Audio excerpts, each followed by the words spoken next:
Une pathologie qui enregistre chaque année des décès souvent liés à des complications à travers le monde. Des millions de personnes en souffrent et en prélude à la journée mondiale dédiée à cette maladie, le ministre de la Santé est allé auprès des malades pris en charge dans les centres d'hémodialyse publics et privés. Patricia Lidimouilé, Pierre Claverilla, Mireille Ntamvé. Selon des chiffres officiels, plus de 850 millions de personnes souffrent d'insuffisance rénale chronique dans le monde.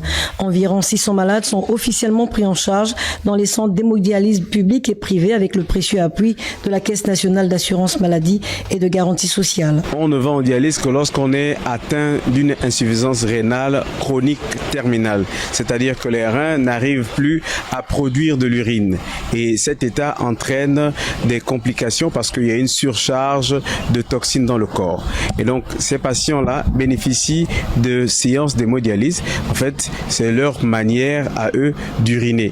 À l'occasion de cette journée donc, le ministre de la Santé, le professeur Adrien Mougougou, est allé au chevet des personnes souffrant de cette maladie pour s'assurer de leur prise en charge et rassurer les personnels de santé sur l'ambition des plus hautes autorités. Cette journée, ça sert à interpeller tout le monde sur la nécessité d'agir en amont, avant la survenue de cette altération majeure de la fonction rénale, parce que les reins représentent un organe vital.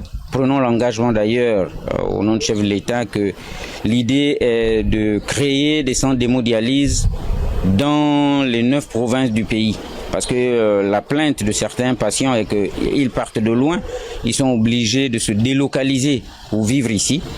Le programme établi sur 2 jours, simultanément à Libreville, Port-Gentil, Franceville, prévoit des séances de sensibilisation, de dépistage gratuit, des activités scientifiques et un challenge, la minute pour boire l'eau.